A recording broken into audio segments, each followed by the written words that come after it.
Good morning students. In previous classes we have completed all the basics related to laser. Today we will start Ruby laser. Now let's see.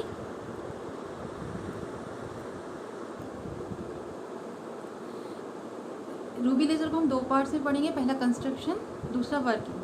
Construction की बात करते हैं, ये आपको design दिख रहा है सामने स्लाइड में, ये आपका रूबी लेज़र का डिज़ाइन है।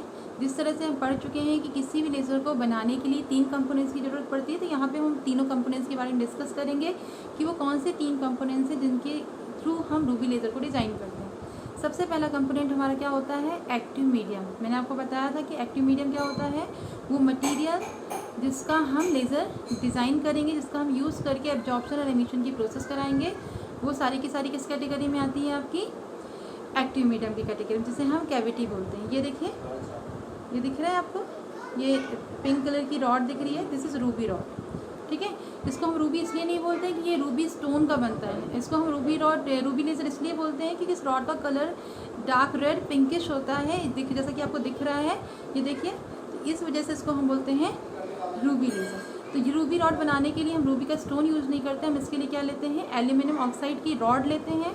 एल्यूमिनियम की ऑक्साइड की रॉड में 0.05% हम क्रोमियम ऑक्साइड की डोपिंग कराते हैं। मतलब हम क्या करते हैं, 0.05% किसको रिप्लेस कराते हैं? एल्यूमिनियम ऑक्साइड के आयंस को रिप्लेस करके क्रोमियम के आयंस को इसमें डोप कराते हैं। ठीक है, और उसके बाद हम इस टाइप की सिलेंड्रिकल शेप की रॉड तैयार करते हैं, तो इसे बोलते हैं हम एक्टिव मीडियम या कैविटी। दूसरा कंपोनेंट होता है हमारा ऑप्टिकल दूसरा कंपोनेंट हमारा होता है एनर्जी सोर्स या पंपिंग। पंपिंग या एनर्जी सोर्स क्या होता है? ये वो होता है जिसके थ्रू हम एक्साइटेशन की प्रोसेस कराते हैं। जब मैंने आपको पंपिंग पढ़ाया तो बहुत सारे टाइप बताए थे। रूबी लेज़र के केस में हम ऑप्टिकल पंपिंग का यूज़ करते हैं। ठीक है, ऑप्टिकल पंपिंग के लिए हम क्या करते हैं, हम ऑप्टिकल नाम से ही लग रहा, ऑप्टिक्स मतलब फोटोन, फोटोन मतलब लाइट, तो उसके लिए हम लैम्प लेते हैं। दिख रहा है आपको, ये जो चारों तरफ रैप किया हुआ, ये ज़ेनॉन फ्लैश लैम्प है। इस ज़ेनॉन फ्लैश लैम्प को कॉइल के फॉर्म में लेते हैं और इस रॉड के चारों तरफ, ये तो आपको पिक्चर है 3 डायमेंशन दिखाने की कोशिश की गई है, अदरवाइज चारों तरफ बहुत अच्छे से इसको कवर कर देते, इस तरह से कवर करते कि ये जो रॉड आपको पिंक कलर की दिखाई दे रही है, आपको दिखाई नहीं देगी। ठीक है, पूरा ही कवर कर देती है, जो लैम्प है उसको पूरे इस तरह से रैप कर दे कि पूरी कवर हो जाती है। ठीक है, तो ये होता है आपका, ये जो दिख रहा है रैप का हुआ, ये आपका एनर्जी सोर्स या पंपिंग होता है। थर्ड कंपोनेंट आता है आपका ऑप्टिकल रेजोनेटर। ऑप्टिकल रेजोनेटर मैंने आपको डेफिनेशन बताई थी कि वो एक पॉट की तरह वर्क करता है कि वो लाइट को इंटरनली रिफ्लेक्ट करे।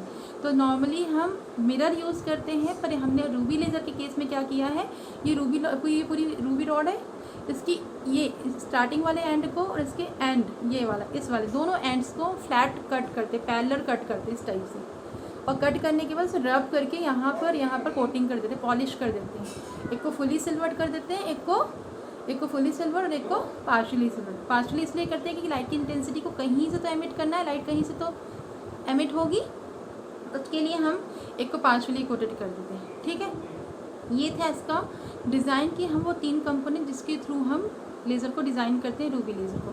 बाकी सब उसके इलेक्ट्रिसिटी से पावर सप्लाई वगैरह कनेक्टेड की हुई है। कूलिंग सिस्टम है जिसके थ्रू लेज़र गर्म ना हो, हीटअप ना हो, हीट एनर्जी ना निकले, पर मेन जो कंपोनेंट्स है वो 3 ही हैं, ये रूबी की रॉड, ये ज़ेनॉन फ्लैश लैम्प और इसके दोनों एंड्स जिनको हमने पॉलिश किया हुआ है। ये 3 कंपोनेंट्स से मिलकर आपका रूबी लेज़र डिज़ाइन हुआ है। अब आते हैं, ये मैंने आपको कंस्ट्रक्शन बताई, उसी के बारे में यहाँ लिखा हुआ है। अब आते हैं वर्किंग में। वर्किंग में ये 3 लेवल सिस्टम पे वर्क करता है। हमारे 3 लेवल सिस्टम से भी होते हैं, 4 लेवल भी होते हैं, पर रूबी लेज़र आपका 3 लेवल सिस्टम होता है। ठीक है, लेज़र में सबसे इंपॉर्टेंट चीज़ होती है मेटास्टेबल स्टेट। मेटास्टेबल क्या होती है? नाम से ही लग रहा, मेटास्टेबल, नॉट फुली स्टेबल। कौन सी होती है? हमारी ग्राउंड स्टेट, वो फुली स्टेबल होती है क्योंकि एटम सबसे ज़्यादा देर के लिए स्टे करते हैं। हाई, ठीक है, आपकी जो सबसे हायर स्टेट होती है सबसे कम स्टेबल होती है, और जो आपकी मेटास्टेबल है वो है जो ग्राउंड स्टेट से ज़्यादा बट एक्साइटेड स्टेट से कम स्टेबल होती है। ठीक है, मतलब उसकी लाइफ टाइम आपकी एक्साइटेड स्टेट से तो ज़्यादा होती है पर ग्राउंड स्टेट से कम होती है। वहाँ एटम ज़्यादा देर के लिए स्टे कर सकते हैं, रुक सकते हैं, इसलिए उसको मेटास्टेबल नाम से लगा, थोड़ी देर के लिए स्टे कर सकते हैं, रुक सकते हैं, उसको मेटास्टेबल बोलते हैं। ठीक है, अब देखिए, ये आपका सबसे नीचे ये दिख रहा है, ये ग्राउंड स्टेट है, उसका ये सबसे आपका अपर एक्साइटेड स्टेट है, और ये आपकी मेटास्टेबल है। ज़रूरी नहीं है कि मेटास्टेबल हमेशा सेकंड नंबर पे हो, ये मटेरियल टू मटेरियल वेरी करता है, किसी केस में यहाँ पे भी हो सकता है तो किसी में एक्साइटेड स्टेट भी आपकी मेटास्टेबल हो सकती है। बट रूबी लेज़र के केस में जो आपकी E2 लेवल है, this is the metastable state, E3 is the upper excited state. ये दोनों आपको दिख रहे हैं, ये दोनों आपके अपर एक्साइटेड हैं, ठीक है। ये एक ही एनर्जी लेवल, दोनों E3 को रिप्रेजेंट कर रहे हैं, और ये आपका ग्राउंड स्टेट है, ठीक है।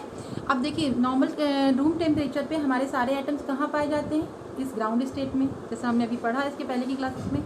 जैसे ही हम लैंप को ऑन करेंगे, फ्लैश लैंप ऑन होगा, ये देखिए पहले साइड में मैंने आपको दिखाया भी है, ये जैसे ही आप ये लैंप ऑन करोगे क्या होगा, सारे के सारे फोटोन अंदर जाएंगे, इस रॉड के अंदर जाएंगे। लैंप ऑन होगा तो इस ये रॉड क्या होगी, हीटअप होने लगी, एटम्स एक्साइट होंगे, और जब एटम्स एक्साइट होंगे तो कहाँ चले जाएंगे, आपके इस वाले यहाँ इस वाले लेवल से ट्रांजिशन कहाँ हो जाएगा, लोअर लेवल से हायर लेवल पे पहुँच जाएंगे।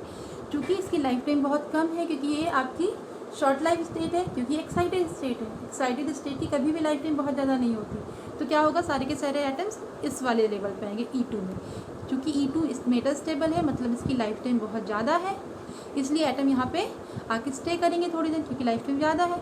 हम एटम्स को नीचे वाले से कहाँ भेज रहे हैं, ऊपर भेज रहे हैं, और एटम कहाँ आ रहे हैं, लोअर सेकेंड वाले लेवल पे आ रहे हैं। अब देखो बच्चों, यहाँ धीरे धीरे पॉपुलेशन बढ़ती जा रही है, हाँ यहाँ पॉपुलेशन कम होती जा रही है। और हमको पता है जब हाई लेवल पे पॉपुलेशन ज़्यादा और लोअर लेवल पे पॉपुलेशन कम होती है, उस कंडीशन में पॉपुलेशन इन्वर्जन होती है। और हमको पता है जब पॉपुलेशन इन्वर्जन होती है तो उस कंडीशन में कौन सा एमिशन होता है, हम पढ़ चुके हैं, स्टिमुलेटेड एमिशन। और जब स्टिमुलेटेड एमिशन होगा मतलब वहाँ पे हमको लेज़र लाइट मिलेगी। तो फाइनली हमको यहाँ पे लेज़र लाइट मिलती है, ठीक है।